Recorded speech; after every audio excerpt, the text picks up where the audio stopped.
The tape starts with breathing, just breathing, shaky, uneven, like the person holding the recorder isn't sure if they're even supposed to be alive right now. My name is Ethan Ward, former field specialist for a small paranormal investigation group operating out of southern Appalachia. And if anyone ever hears this recording, just know one thing. We never should have gone onto that ridge. Everything was wrong the moment we arrived. There was no wind, no insects, just a suffocating stillness, like the entire forest was holding its breath along with us. Even the trees looked dead without actually being dead. Bark dry but not rotted. Branches twisted, not naturally grown but shaped, directed, like something sculpted them from the inside. I kept whispering to Mason, "Do you hear that?" He kept whispering back, "Hear what?" But I swear there were voices, not from any direction, just around us. Like the ground itself was remembering screams. When we found the burial stones, old, carved with symbols nothing like the Welsh or Scots graves common up here, something clicked in me. Like memory that wasn't mine, like someone else's terror just downloaded into my skull. Mason tried to back away. I tried to too, and then the entire ridge answered us. The ground groaned, low at first, then sharp, angry, like bones grinding under the soil, and something under there moved. When the ridge screamed, it didn't sound like anything alive. It sounded like something ancient trying to wake up. I ran. I didn't plan it. I didn't think. My body just obeyed some primitive survival instinct that said, "Run, or you're going to get rewritten into the dirt." Mason grabbed my jacket sleeve and we both slid down a slope covered in brittle dead leaves that somehow didn't break or crumble beneath us. They just bent like wet skin. I remember thinking, nature doesn't behave like this. Nothing behaves like this. We didn't stop until we hit the logging road where the truck was parked. I kept trying to unlock my phone with shaking hands, fighting this stupid adrenaline fog that felt like I was underwater. Finally, I got the door open, slammed myself into the driver's seat, and Mason leaned on the window with both arms. He was pale. Not scared pale, sick pale. Like the blood in his body already knew it shouldn't be here anymore.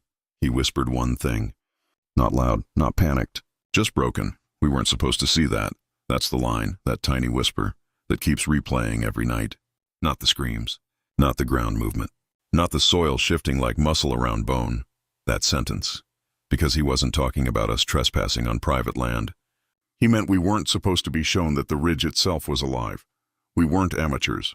People assume paranormal investigators are TikTok scammers with K2 meters they bought off eBay and edited screams layered into fake EVP files. That's not us. We were hired by retired law enforcement, ex-military, old miners, old people who don't play games with devils or gossip. And they all had the same warning about this specific mountain chain. The oldest graves aren't the settlers. We used to think that meant indigenous burial. But no tribe claimed those stones. They didn't match any known language families. They weren't local Appalachian cryptic religious sects either. There were no old church records, no genealogical threads, no oral folklore beyond one recurring whisper across every family line that still lived within a day's drive. Don't step near that ridge after sundown. So, of course, being young, ambitious, stupid, we went directly there at sundown. That night, after we escaped back to the truck, I drove us to the closest town with 24-hour lights, a gas station diner in a tiny place called Brasher Hollow. The sky behind us stayed perfectly black the entire time, not normal night black, like the stars refused to shine anywhere near the ridge. My brain knew that wasn't possible, but I also kept checking the mirror like some part of the forest was behind us, pacing us, staying just out of headlight range. Inside the diner, we sat in a corner booth, silent, shaking, while the waitress poured us coffee. She didn't ask if we wanted it. She just poured it, like we looked exactly like two people who needed it to stay intact. After a minute, she finally spoke. Not directly to us, just as if telling the air the rule of this land. This place don't wake things up. It keeps things asleep. That line is the moment the tone flipped for me forever. Before that sentence, that night could have been chalked up to high stress, pareidolia, weird underground animal movement, trick acoustics, panic responses. I study psychology. I know how the brain invents terror to protect you from the unknown. I know the limbic system can hallucinate threat when there isn't one. But people don't talk like that unless they know what's actually buried in their backyard. She wouldn't even take money when we left. She just said, "Go home before it follows you off that mountain." We should have listened, but investigators have a sickness, a need to prove the unknown real, and when we got back to the cabin, we realized we weren't done with that ridge. Our equipment was still up there. Camera rigs, thermal sensors, wireless boom mics embedded in the soil, 2 full-spectrum recorders. The ridge wake-up event happened in the middle of setup. We hadn't even finished calibrating the second channel, which means all those devices were still collecting data. We were terrified. And yet the idea of losing that evidence was unbearable. Mason said it first, barely above a whisper, "We go at sunrise." And I agreed like it wasn't even a choice. Like something in me needed to return, even then. It already felt like we'd been marked. I tried to sleep for maybe 30 minutes. Mason paced the cabin floor nonstop. I kept hearing the ridge groan again in my head like slow tectonic breathing. Eventually I just sat up and stared out the window. There were no animal sounds in the woods around the cabin. No owls, no coyotes, no night insects. The wilderness was muted like the entire ecosystem chose not to disturb whatever we accidentally stirred, just stillness. A silence so thick it pressed against the glass, like a second atmosphere trying to seep inside. And sometime around 3:17 a.m., I felt the cabin floorboards vibrate under my feet. Quiet, subtle, like someone dragging something heavy across the soil outside. But the cabin was built on concrete piers. Nothing should vibrate like that. That was the moment I fully understood. The ridge wasn't just a place, it was a thing, a living, listening, ancient thing, and it had noticed us. The ridge wasn't just a forested hill anymore. It was a pulse beneath the soil, a living lattice of something that predated humans, predated mountains as we understood them. Every step we took that morning toward the old stone markers felt like walking on memory, on thought, on anticipation. The air was thick, humid, and heavy as if the forest exhaled in slow, deliberate waves. I could feel it in my chest. Mason was quieter than usual, lips pressed tight, eyes darting at shadows that weren't there. We reached the first stone. It was a monolith of blackened granite, jagged but unnaturally symmetrical. Symbols spiraled along its sides, glyphs that refused to settle into a language. Some curves almost looked organic, like veins or roots feeding something below the surface. My recorder picked up static the closer I leaned. Mason's hand trembled as he traced a finger along a spiral. "Ethan, do you feel that?" he whispered. "Feel what?" He shook his head, eyes wide. "Like it's watching us, under the soil. It knows we're here." I swallowed hard. He wasn't usually the type to speak in that tone, but even my own stomach coiled. I could feel a subtle vibration beneath my boots, a rhythm that wasn't random. Not wind, not footsteps. Something alive, but buried. We set up the first thermal camera on the ridge edge, just overlooking the stones. Mason's hands were stiff, fingers barely clicking the buttons. I checked the audio feed from the soil-embedded microphones. Nothing human, just low humming pulses. It started faint, like distant thunder. And then slowly, unevenly, the pulses moved.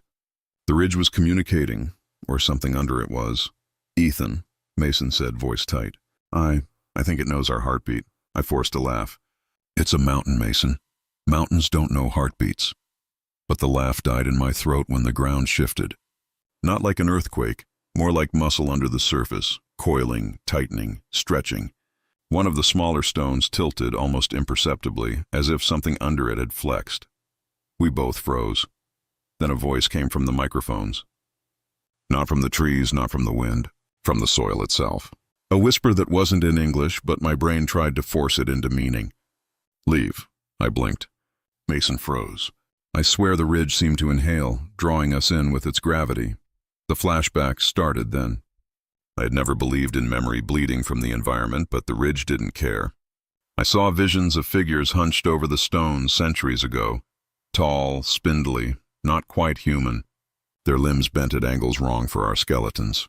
They traced the glyphs, pressed them into soil like ritual, and then disappeared beneath the earth with a quiet slurp of dirt sealing over them. What the hell is this?" Mason's voice broke. "I don't know," I admitted. But they weren't human. They can't be. We moved carefully, stepping between the monoliths. Each one seemed to throb subtly, the glyphs almost writhing under our gaze. The microphones picked up faint scratching like nails over bone. I switched to thermal and saw heat signatures beneath the soil, not localized, not animal. A network of heat spreading, coiling, pulsating like veins under the ridge. It was alive, and it was aware of us. Mason tried to backtrack, but I stopped him. We need evidence. If we leave now, we'll never prove it exists. He swallowed, his face pale. It's already proven itself, Ethan. We shouldn't be here. We pressed on. Each step brought new micro-events. A branch cracked nearby, then the sound repeated behind us. Nothing visible. A low groan rumbled beneath the ridge. Our equipment beeped and flickered. One of the soil mics recorded faint whispers, overlapping voices, a conversation in tongues our brains struggled to parse. Do you hear them? I whispered. Mason nodded. His hands shook. They're talking. The ridge wasn't just sentient. It had memory. It had history. And it was reacting. I knelt by one of the stones and touched it. The glyphs felt warm like pulsing veins, and then the vision hit me full force. Not a memory I'd lived, but one that wanted me to live it. A figure in a hooded cloak pressing its hand against the soil, murmuring syllables that vibrated my teeth. The ground lifted slightly, a soft bulge moving as if something massive crawled beneath. And then the figure sank into the soil, swallowed whole by the ridge. I staggered back. Mason grabbed me. Ethan! We have to leave now. But leaving was impossible. The ridge had changed. The path back was gone. Trees weren't where they had been. Rocks shifted subtly. The very slope had reformed, bending in impossible ways. It was a labyrinth, and we were inside its mind. We tried to document it. Cameras, audio, notes. But every device seemed to betray us. Batteries drained unnaturally fast. Microphones picked up static that became whispers, sometimes screaming. One camera caught movement below the stones. Hundreds of tiny limbs writhing in patterns, forming tunnels, crawling just beneath the surface. Nothing human, nothing animal. A hive. Ethan, Mason whispered again, voice cracking. I think it wants to eat us. No, I said, voice shaking. It doesn't eat. It collects. It wants to remember us, become part of it, and then it happened. The ground convulsed under our feet. A wall of soil rose like a wave. One of the stones shattered from below, fragments flying outward as a shape emerged. A skeletal, multi-limbed form, eyes nowhere, and yet watching. Hundreds of veins pulsed along its back. It moved not with legs or arms, but with the undulation of the ridge itself, a terrifying choreography of earth and thought. I screamed. Mason screamed. Our shouts were swallowed instantly. No echoes. Just the vibration of the ridge throbbing in time with our heartbeats. We ran blindly. One of the monoliths collapsed behind us, revealing dozens of smaller forms, thin, pale, scuttling under the surface, each pressing their heads against the soil like sensory nodes. They were everywhere. They knew we were alive, and they were cataloging. Mason tripped. I grabbed him. His eyes were wide, unblinking, filled with raw terror. Ethan, it's recording us. Memories, thoughts. It's stealing them. And that's when I realized everything that had happened in my head that morning, the visions, the whispers, the sense of familiarity with the ridge, wasn't my mind. It was theirs. They were implanting history into me, feeding through my perception, connecting me to a memory that stretched before humanity existed. We climbed another slope, slipping, hands in soil that seemed to grip like fingers. Every movement elicited low-frequency hums from below, resonating in our chest. Mason vomited, shaking. I couldn't look away from the ridge, couldn't stop recording. I had to capture it, even if it destroyed me. The further we went, the more the ridge seemed to wake. Patterns in the dirt formed shapes, symbols that shifted if you blinked, paths that vanished if you tried to memorize them. I heard voices behind leaves and soil, even through our own equipment. Low, layered, chanting, speaking in tongues we weren't meant to understand. At one point, Mason froze, his hands in the dirt, staring at a tiny mound. I bent down. The mound twitched. Tiny skeletal fingers broke the soil, pressing against the air. A miniature figure rose, grotesque, head too large, limbs angular, eyes empty pits. And then it recoiled, as if a larger presence reminded it of our location. We're part of it now, Mason whispered, voice hollow. It's integrating us into the hive. I felt it then, every nerve ending vibrating. The ridge wasn't just alive, it was aware. Every thought we had, every heartbeat, every fear, it cataloged and stored. Memories of explorers who came centuries before were faintly visible in my mind. They had tried to map it, to understand it, to flee, and all of them ended beneath the soil, as preserved echoes in the hive's network. We tried to speak, tried to call for help. Phones, radios, everything failed. Only our recorder picked up the whispers. They spoke of patience, of eternity, of the inevitability of being consumed, not by flesh, but by memory. Hours, or was it minutes, passed. The ridge reshaped itself constantly.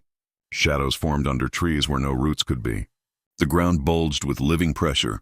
I realized with crushing clarity, the ridge never forgets. Every intruder, every investigator, every soul that set foot on its soil was catalogued, their essence integrated, their story becoming part of the hive's memory. Mason's face twisted in horror. It's showing me them, all of them, the people who vanished, all the explorers, the settlers who tried to bury it, the families who fled. They're inside it, Ethan. Yes, I whispered. And now it wants us too. The ridge pulsed, a soft, rhythmic thrum, growing louder with every heartbeat. Soil quivered, stones shifted, and small forms emerged, scuttling like ants. I realized then that the stones weren't graves. They were sigils, terrains of awareness, nodes of consciousness that mapped the hive, and every interaction we had disturbed the network, alerted the sleeping intelligence. We ran. I clutched the recorder, capturing every whisper, every tremor. Mason dragged himself behind me, sobbing. Every instinct screamed, flee. But the ridge was patient. It waited, watching, learning, integrating, and I understood the truth in that shivering, screaming realization. We could leave the ridge. We could escape its surface. But the hive had already begun its work. Pieces of our memory, our fear, our terror, already woven into its lattice. By the time we stumbled onto a logging road hours later, the ridge was still behind us, silent in appearance, but alive, watching, cataloging, waiting. And that's when Mason whispered the words that would haunt me forever. They know we remember. And now they will follow. The hive wasn't just a thing buried in soil. It was history itself, ancient, patient, eternal, and we were now part of its story. The ridge waited, not silently, not passively, but like a predator aware we had returned, aware we had survived its first embrace and yet still clinging to life. We tried to sleep that night, but the forest refused it. The trees' shadows moved in impossible directions. The wind whispered through cracks in the cabin walls, carrying syllables we couldn't translate, voices that weren't ours but knew us intimately. Mason sat frozen on the floor, eyes darting to corners where nothing existed. I can hear it, he whispered, voice raw. It's inside the walls. My name, your name. Everything we thought we knew, remembered wrong. I gripped the recorder. It had captured some of the ridge's intelligence before, some of its memory, some of its consciousness. And now, listening, it played back not sounds but understandings, visions, knowledge we weren't ready for. A map of the ridge, of tunnels, of the living veins beneath the soil. Shapes of the small forms scuttling, the skeletal limbs moving. Pulses that were its heartbeat, and ours. We had no plan. No weapons. Nothing could stop it. And I knew it. My limbs trembled not just from fear, but from understanding. Any confrontation would not be a battle. It was inevitable. We returned to the ridge at first light. Our equipment barely functioned, yet we carried it like talismans, like proof that we had survived the previous encounter. The air was heavier than before. Every footstep pressed into soil that felt like muscle. The first stone rose slightly, like it sensed us, and then the tremors began, low at first, vibrating our chests. The ridge breathed, Mason gasped. It's alive! Yes, I said, voice low. And it remembers. The hive's intelligence was no longer passive. Forms erupted from beneath the soil. Hundreds of tiny pale figures with angular limbs scuttled across the surface, swarming like ants, pressing against our legs, crawling toward our boots, vanishing into soil, then re-emerging. They were everywhere, watching, cataloging, learning. I raised my camera. The lens barely captured them. Heat signatures twisted and coiled under the ridge, spreading outward. The ground trembled violently. Then a shape emerged fully, skeletal, too long-limbed, with no eyes, only dark hollows that seemed to see everything. It moved not like an animal, but like a memory, a sculpture animated from ancient thought. Mason screamed. I shouted, but no sound carried. The ridge swallowed it instantly. It had always been swallowing, not bodies, memories, awareness. And now it was aware of us fully. We tried to retreat. The slope behind us had disappeared. Trees shifted, roots grabbed our ankles. Shadows bent into impossible angles, cutting off escape. And then the voices. A chorus from the soil, layered, overlapping, speaking words that pried into our minds. The hive communicated in understanding, in emotion, in terror.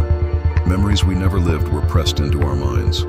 Faces of explorers, settlers, miners, investigators, all of them integrated, all of them screaming silently, stored inside the ridge. Mason collapsed.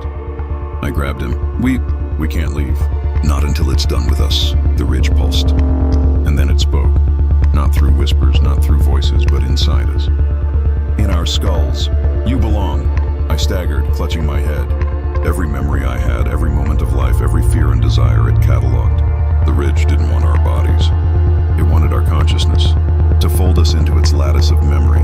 I tried to shout, to resist, but my voice was drowned in the hum, vibrating through my teeth, vibrating through my bones. The skeletal forms pressed closer, scuttling over our boots, crawling under the stones, vanishing, then reappearing closer. Mason's hand clutched mine. Do you feel it? He whispered. It's reading us, learning us, our fears, our guilt. Everything we hide, I nodded. The sensation was unbearable. Images flashed in my mind, the ridge's previous visitors. A miner from the 1800s, his arm reaching up from beneath soil. A settler mother screaming silently as the earth swallowed her children. Investigators who had left behind recordings and notes that now pulsed with life inside the hive. And then the ridge pressed further. One of the stones erupted. A skeletal form the size of a man rose, limbs bending in impossible angles. Its skull split along a seam, revealing an interior lattice that pulsed with light like veins. It raised its hand, if it could be called that, and the ground around us buckled, sloshing like liquid underfoot. We stumbled backward. Mason vomited again. I could see our own reflections in the wet soil, distorted, twisted, alive. The ridge was not just an entity. It was a network of awareness. We were nodes now, involuntarily connected. I tried to speak. Leave, go, no. My words were swallowed. The ridge responded through us instead of to us. Every thought we had, every attempted motion became catalogued and anticipated. Escape was impossible. Then came the smaller forms, hundreds of them, scuttling and climbing over the skeletal giant. They pressed against the ground, vibrating, sending pulses upward. The large figure convulsed, the lattice of light beneath its skull brightening. And then a low resonant hum filled my head. Not sound, thought, pressure, fear. You will remain. You will remember. You will belong, Mason screamed. I grabbed him. But his body went stiff. His eyes were wide, unblinking, filled with raw terror. The ridge's intelligence had reached into him fully. He convulsed as if being rewritten from the inside. I tried to drag him away, tried to resist the pull, but my own limbs grew heavy. My memories, my personality was being catalogued, integrated, flattened, and yet I could still feel fragments of myself screaming. The skeletal giant moved closer. I could see the lattice beneath its skull expanding, tendrils of pulsing light stretching out, sinking into the soil, connecting to the smaller forms. Every pulse vibrated in my chest. Every thought I tried to resist was anticipated and overwritten. Mason muttered something. Not words, not sentences, just syllables that I recognized. And then, they want us complete. The ridge pulsed, rising like a wave beneath the stones. The skeletal giant lowered its head toward us, and in its skull, I could see the faces of every person who had ever encountered this place. Their terror, their confusion, their memory, layered infinitely. And I knew impossibly that we were about to join them. I screamed, a raw guttural sound. Mason screamed in unison, our voices drowned immediately in a pulse that vibrated through every nerve. Then the smaller forms scuttled forward, pressing against our bodies. Not physically, they weren't flesh, but pressing against awareness itself. Thoughts, memories, identity, they were cataloging everything, time-warped. Moments stretched and collapsed. I saw our past, our childhoods, every failure, every fear. The ridge absorbed them instantly. Mason was gone. Not dead, not alive, not human, integrated, and then I was next. I fought, tried to resist, tried to flee, but the ridge pulsed in rhythm with my heartbeat, in rhythm with every pulse in the forest. Its hive intelligence was complete. My mind was catalogued. My fears, my thoughts, my entire narrative folded into the ridge. And yet, fragments of me remained, screaming inside the lattice. The skeletal giant bent over, pulsing, every movement calculated, precise, inevitable. The small form scuttled upward, integrating, cataloging, mapping. And then silence, but not silence. Awareness remained. Presence remained. The ridge watched. The hive held us all. I realized finally there was no escape. There had never been escape. Every investigator, every curious mind that dared to probe the ridge, already part of the network. Already remembered. Already cataloged.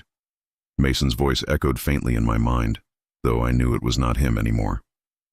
"Ethan, you can't fight!" I screamed into the lattice anyway, and the ridge pulsed in response. It had won. The cabin was silent, too silent, or maybe it wasn't silent.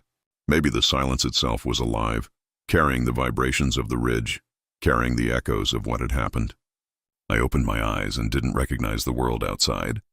The forest seemed normal at first glance. The wind, the birds, the faint rustle of leaves. But I knew better. The ridge was still there, always there, and somewhere inside it, Mason existed no longer as he had been. I tried to stand.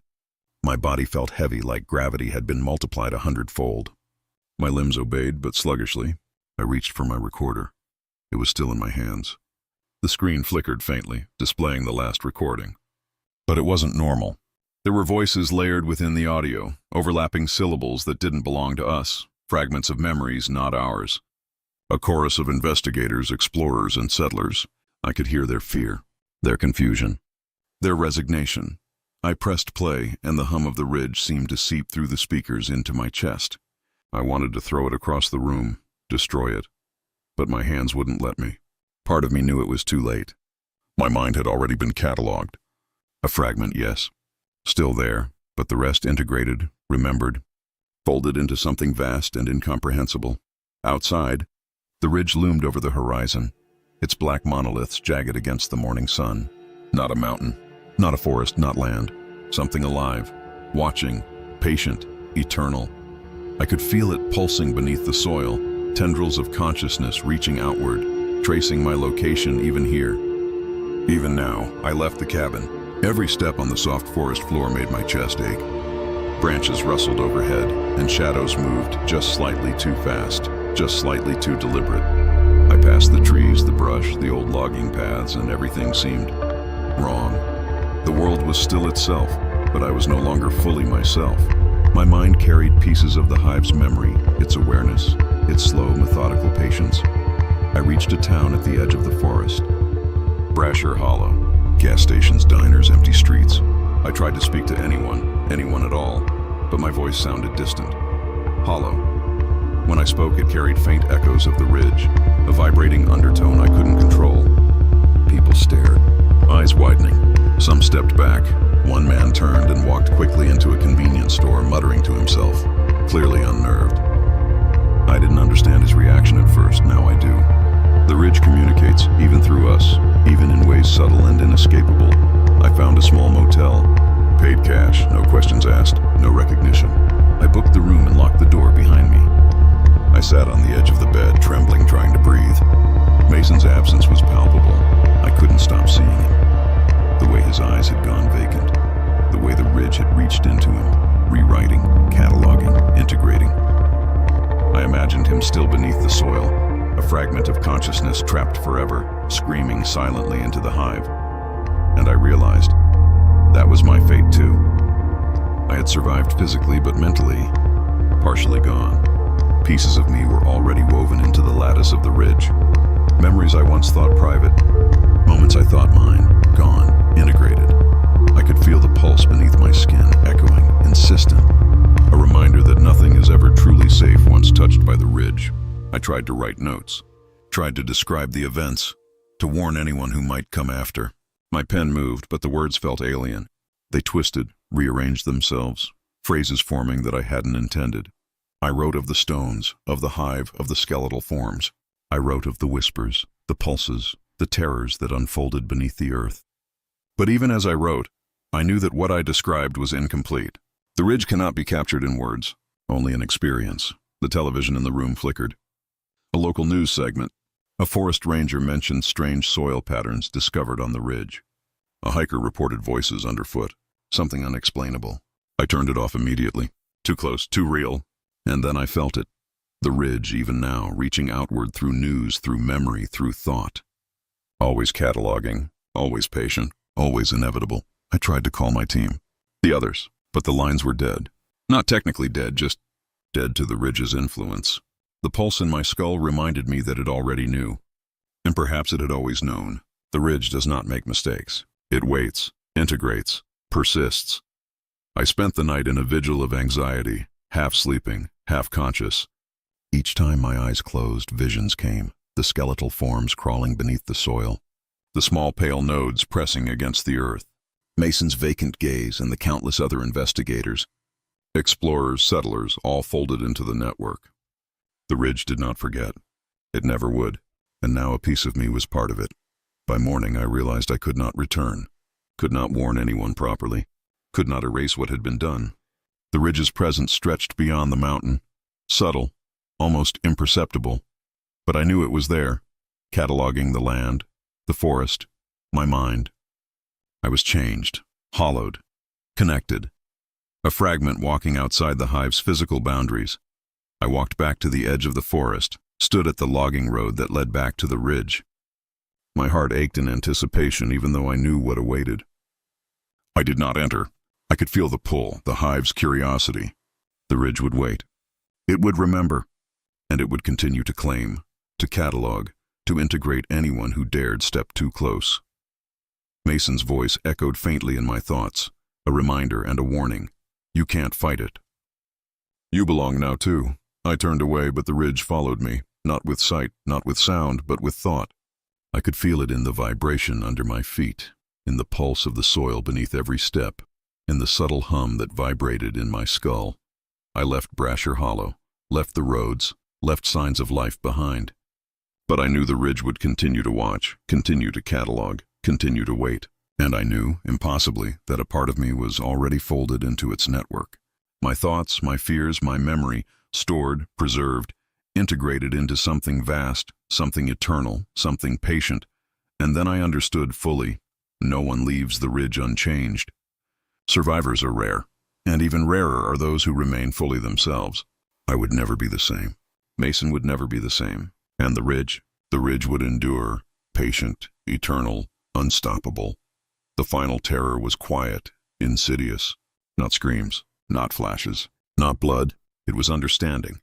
The hive is eternal, the memory is endless, and the ripple of terror spreads far beyond the mountain. I could feel it now, always watching, always cataloging, always patient. I checked the recorder one last time. Faint whispers, mine, Mason's, fragments of investigators long dead, layered into a chorus of consciousness. I dropped it into the woods behind the motel. It didn't matter. The ridge already had our memories. Our fears. Our story. I walked away. Hollowed, broken, yet alive. A fragment catalogued. And I knew I would never truly escape. The ridge waited, always, and I, whether I liked it or not, would never forget.